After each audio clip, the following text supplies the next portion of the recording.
दर्शकों का SI91 news में the real face of the journalism. इस वक्त भारत की सियासत के अंदर एक बहुत बड़ी उथल पुथल हो रही। बीजेपी पार्टी के नेताओं की ऐसी गंदी और अश्लील वीडियोस वायरल हो रही हैं सोशल मीडिया पर, जो गंभीर सवाल उठाती हैं। कई सड़कों पर गंदी हरकत करते हुए तो कई अलग अलग जगह रेप के केसेस में इन्वॉल्व पाए जाते हैं। कई ऐसे वीडियोस आजकल वायरल हो रहे हैं। क्या भारत की राजनीति का ये सफ़र और राजनीति का जो स्तर है यानी ग्राफ है, इस तरह से घट गया है या इतना घिनौना हो गया है कि आजकल राजनीति के अंदर आकर ऐसे काम करने का लिए उनको कहाँ से ताकत मिलती है? आखिरकार ये लोग इस तरह की हरकतें करके कैसे बच जाते हैं और क़ानून भी इन्हें कैसे माफ़ कर सकता है? अवाम के सामने इस तरह की सच्चाई आने के बावजूद भी कई स्टेट के बीजेपी लीडर्स को अभी तक गिरफ्तार नहीं किया गया, इस तरह की सूचनाएं भी आ रही हैं। हम उन सूचनाओं की पुष्टि नहीं करते, लेकिन जो वीडियो वायरल हो रहे हैं, उन वीडियो वायरल जो हो रहे हैं उन पर सवाल उठाना तो लाजमी बनता है। क्या भारत की सियासत में, चाहे वो किसी भी पार्टी की क्यों ना हो, इस तरह की घटिया मानसिकता रखने वाले लोग नेतागिरी में आएंगे तो क्या वो पार्टी के नाम और भारत की सियासत को बदनाम नहीं कर रहे?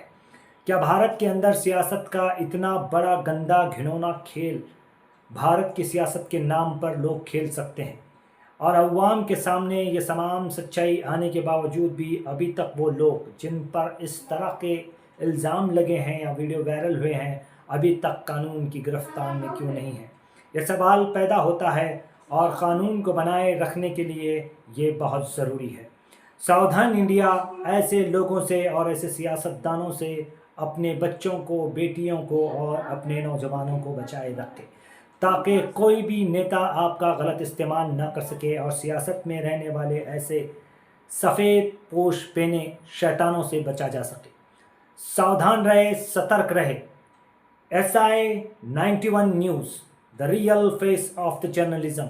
देखते रहे, सब्सक्राइब करना और लाइक करना ना भूलिए। भाजपाई दुष्कर्मियों से सावधान, जरा इस भाजपाई बलात्कारी को पहचानिए। ये कर्नाटक में भाजपा के विधायक हैं। इनका नाम मुनिरत्ना नायडू है। इन पर महिला के कपड़े फाड़ने, विरोध करने पर उसके बेटे को जान से मारने की धमकी देने, फिर इंजेक्शन लगाकर महिला के साथ दुष्कर्म करने का आरोप है। भाजपा के इस बलात्कारी विधायक को कर्नाटक पुलिस ने गिरफ्तार कर लिया है। भाजपा में ऐसे बलात्कारी हर जगह मौजूद हैं। उत्तराखंड में अंकिता भंडारी का केस आपको याद होगा। उत्तराखंड की मासूम बेटी अंकिता भंडारी को भाजपा का एक नेता सेक्स रैकेट में धकेलना चाह रहा था। लड़की ने जब विरोध किया तो उसे मौत के घाट उतार दिया गया। उसकी लाश को नदी में फेंक दिया गया। आपको हाथरस का रेप केस याद होगा। यहाँ एक दलित बेटी के साथ भाजपाइयों ने दुष्कर्म किया और उसे अधमरा करके फेंक दिया। बच्ची को दिल्ली के अस्पताल में भर्ती कराया गया, जहां 2 हफ्ते बाद उसकी मौत हो गई। आपको कठुआ का रेप केस भी याद होगा, जहां एक नाबालिग बच्ची आसिफा बानो के साथ भाजपाई दरिंदों ने